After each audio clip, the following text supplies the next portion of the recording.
What is going on, everyone, and welcome to the first part of my four-part series where I'm going to be going over the builds of all my characters. Today we're going to be starting off with my healer build. This is the most requested one I've been getting. And then we'll go with the Stamsork, the Tank, and the Nightblade, and Magplar. So anyway, we'll start off with the healer. A lot of you guys have been requesting this, so I'll go over essentially everything that I have.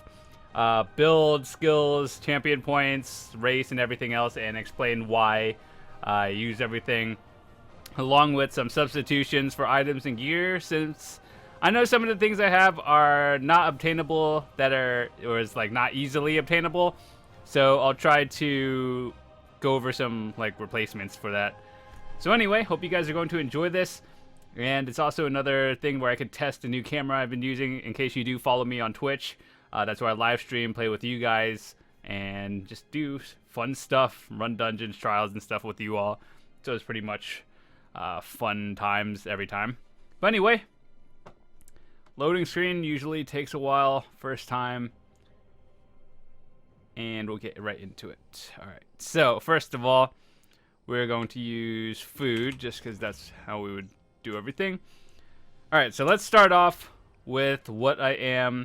I am a Breton Templar. Now, we'll start off with the Breton skills. The reason why I choose this as a healer is simply because you get the 3% magic cost reduction. You get increased spell resistance, which is always good. More magic, and this one is kind of irrelevant. But anyway, this build is mostly for dungeons and trials for PvE. I guess it kind of works in PvP too. If you're a healer, I mean, there's only so much you can change. But anyway, let's start off with everything here. Our Breton Templar, everything 5 gold stars, which is actually kind of cool.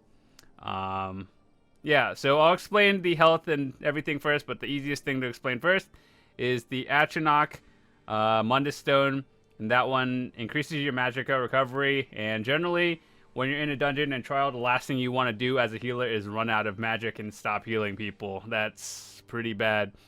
Other replacements are the Ritual, I believe. Now, that one increases your healing done, but I feel like if you have enough magic and you're good with your sustain, your healing will be just fine with this one. The Rituals as well, pretty good. So, let's start off with the gear. Now, I've been experimenting with a few things, but I figured this works the best for me. Now, keep in mind that what works for me doesn't always work for everyone else, so whatever works for you, just stick with that for the most part. So, our first set is our Spell Power set. Now, this is actually best in slot for every healer. Every healer should have this guaranteed. You get it in White Gold Tower. Before, it used to only drop in Veteran. Now you can get it in Normal. The difference between Vet and Normal is in Normal you get it in blue quality, and Veteran you'll get it in purple quality. So I mean, upgrading is not a big deal, but if you are going for the jewelry pieces, running it on Vet will give you purple, so that's ideal because you can't actually upgrade jewelry for now or ever. I don't know if they'll actually make jewelry crafting, but anyway, our second set we use is Infallible Aether. This one is mostly for the 5-piece. And what it does is when you heavy attack an enemy, they take extra damage, and you essentially debuff everything so your party mates can do more damage and kill things quicker. So, ideally, as a healer, there are 2 traits you want to go for at all times. Divines is probably best in slot, or like best trait, and then Infuse for a healer is second. Now, both of them are pretty good. Either one, it doesn't matter. I just have to finish upgrading these to gold. But for realistically, if you're doing dungeon trials, purple gear is fine. If you want like maxed out damage and everything, then obviously upgrade it to gold. But in terms of armor, purple is fine. Jewelry is okay. But if you're talking about weapons, weapons should always be gold, just because it's a huge significant increase in stats. So what we use for this, and I'll try to list some replacements in a little bit, are Worm. Instead of Infallible Aether, I know this one is from Trials only, so that might not be as easily obtained. You could also use the Worm set, And let me just see. I think I have a banker. Let's pull the banker out. Worm. This one is obtained in Vaults of Madness. Occasionally, you can buy the gold jewelry pieces from the Cyrodiil vendor on weekends if it has it. But the best way to just get everything is Vaults of Madness.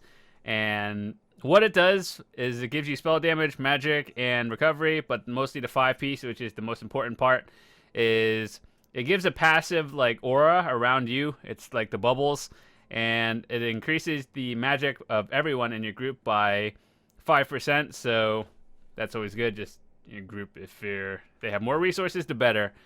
So the idea of this build is pretty much just to make sure your group mates don't run out of resources, and while you could debuff and buff your teammates and debuff the enemies at all times, which is the idea, which is what you should be doing as a healer.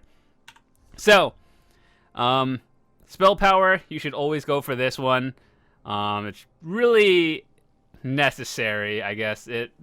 It's a significant increase in your party damage because of the 5-piece. It increases your weapon and spell damage by 10 seconds when they're healed at full. So, Infallible, if you don't have this one, you could also use Worm.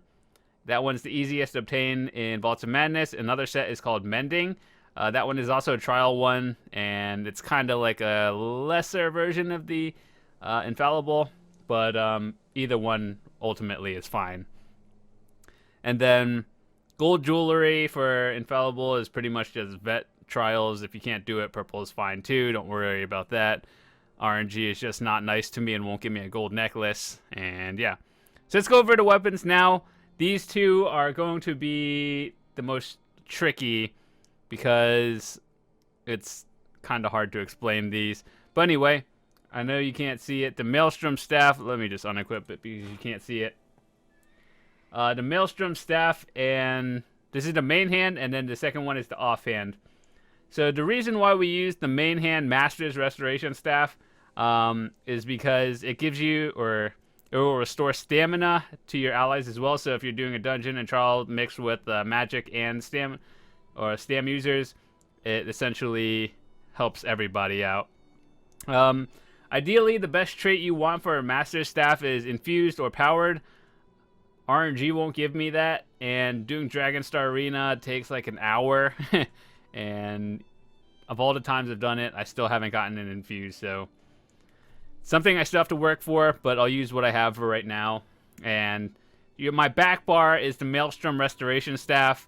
The reason why I have this on back bar is simply since I don't have anything else for a 2-piece set. Like these are 5 spell power here and 5 infallible. So I would have to use 1/1. And the next best thing would be a Maelstrom Staff or another Master's Staff. Now, the reason why I use it is not because I actually use regeneration. It's because it adds the spell critical, which is generally better. So that's why I have it on my back bar. But main bar healing is for resource regeneration for your group and party, or your group and yourself. So anyway, ultimately, in replace of this, if you don't have anything, you could use any other staff, ideally, since your 1-piece won't actually matter. But usually you want powered if you can't get a Master's Staff, and that's it. Powered only for the trait. And if you can do Maelstrom and do Dragonstar Arena, that's good.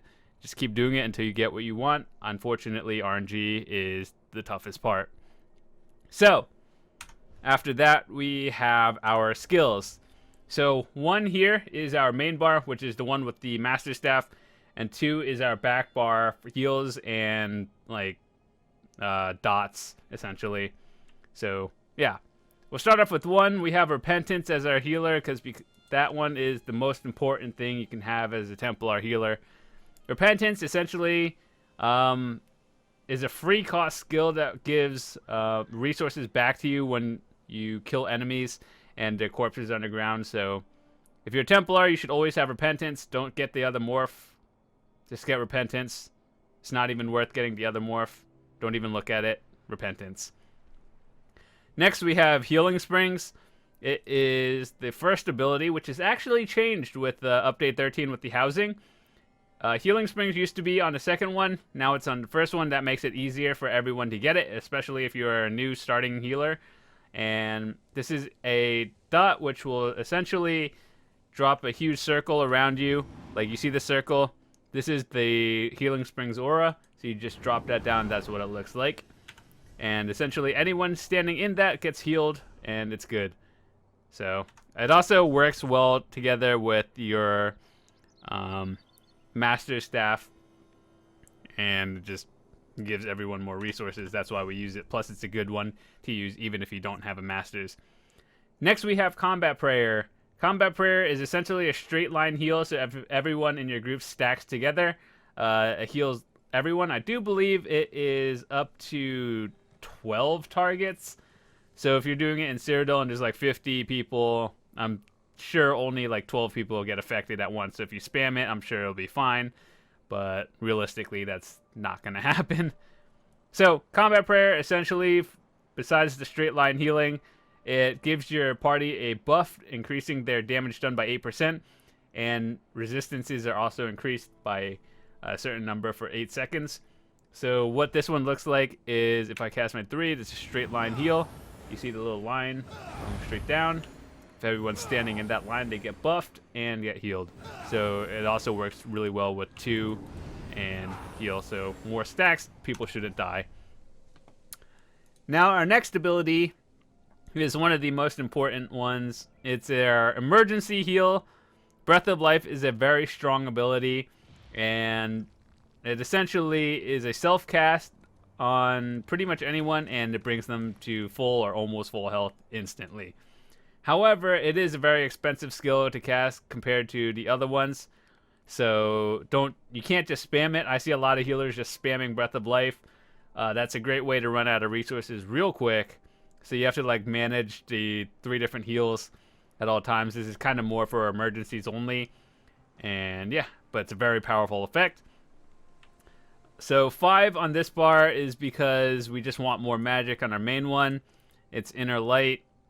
What it does is increases your magicka by 5% and increases your spell criticals by 2191, assuming it's maxed. And along with the passive, where it gives you 2% extra magicka, and that just boosts your magicka total pool up by a lot. So that's why we have it on the main bar. And this is our back bar. Oh yeah, I guess I forgot to change or mention our ultimate. Ultimate is Warhorn. Now this one is obtained by doing PvP, so I understand not everyone might have it. If you don't have it, another replacement to use is the ultimate ability over here. You tried it a while ago. It does come in clutch situations. I just don't think it's best. So if you have it and you want to do it on, like, I don't know, back, or if you really don't have anything else, use this one. But the best thing to do is Warhorn, and that just boosts everyone's stats, including yourself, over. So best in slot, you should get it. If you don't, you can use anything else, but ideally you want this one. All right, so we're going on to our back bar right now. This one is our dot bar. First, we have the Blazing Spears. Now, people have been morphing it to the other morph of Blazing. It's called Luminous Spears, or Shards, I think. I don't know. One of them. But the one we have here is Blazing Spears. Essentially, you toss it down. People take a synergy. Like, I can't personally take it, but there'll be a synergy here. And if someone takes that, they restore more stamina. The other morph of Blazing Spears for is Luminous, and what that one does is restores a little bit of stamina and magic, but Blazing Spears restores more than the other one, so more stamina. But the reason why people have been changing it now is because it doesn't insta-stun anymore directly. It used to, but now it doesn't. But I still think Blazing and Luminous are both good choices. I just see more people using the Luminous one now, but either way, I'm sure you'll be fine. Next one, our next ability, we have Radiant Oppression, also known as the Jesus Beam. Everyone who's played a Templar knows this is probably the strongest execute in the game. And by execute, I mean when an enemy is below 30% health, it just, like, multiplies your damage by a significant number. So Radiant is probably top damage execute in the game. You just beam an enemy and they die. So yeah. Next ability we have is under the Undaunted. We have Mystic Orb. Now, I don't really see a lot of people running this, but in Trials it is very important because the Mystic Orb, what it is like a blue ball, and when they activate it, they gain like resources back, and more specifically magic, and it does a little bit of damage as well. So if you don't know what it looks like this when you toss an orb down. Yes, I know it looks cool. Blue balls. But yeah, that's what it looks like. It essentially is a synergy that your group mates activate, and not only does this do damage to the enemies, but when your group mates activate it, they hit a synergy, get more resources back, more specifically magic, and very good. So next one I've been playing around with is the Ritual of Retribution. It is right here under the Restoring Light. Essentially, I've been testing it between Channeled Focus and Ritual. I think I like Ritual a little bit more simply because it has a wider circle and it does more damage to enemies in the circle. So overall it is included in most builds, but it really depends on what you do. Ritual is a little bit better overall. So I'll show you a little example of why I think so. So when I hit Ritual, this is the radius. You see that circle around us? That is what Ritual does. Everyone standing in it gets healed, and then it also procs your spell power here, and it's generally really good. Now, the difference between this and channeling or channeled is channeled gives you more resistances and defense. However, it has a smaller circle. Like if you stand in the circle, that's the difference. But with this one or with Ritual, you don't get the resistances, but you get a huge circle for healing.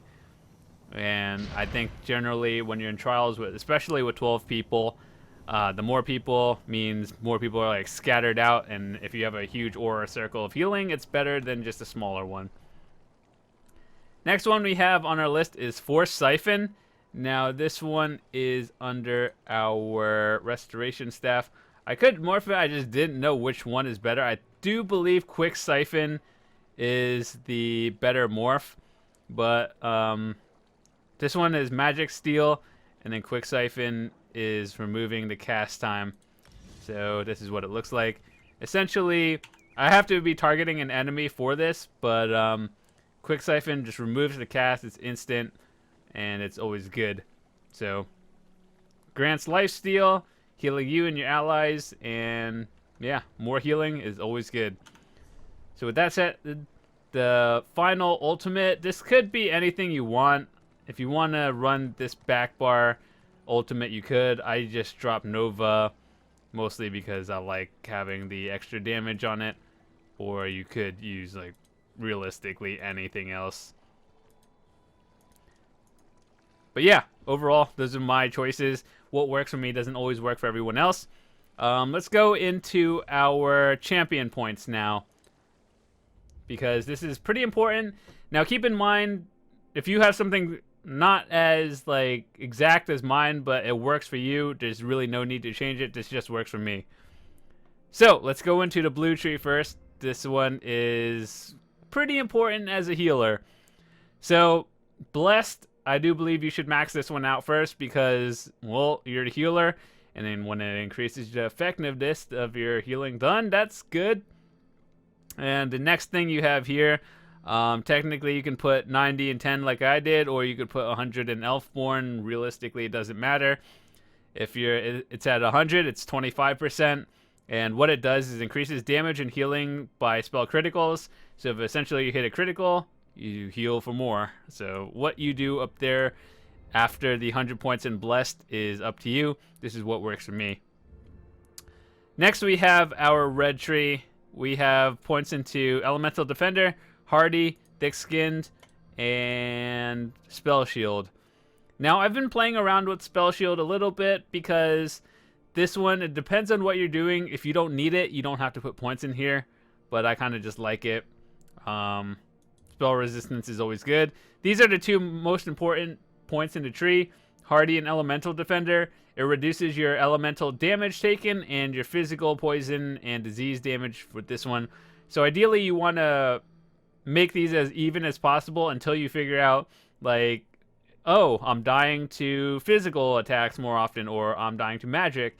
And then that's when you like kind of respec it a little bit to your play style. So for me, in my case, if I die, it's more to magic abilities.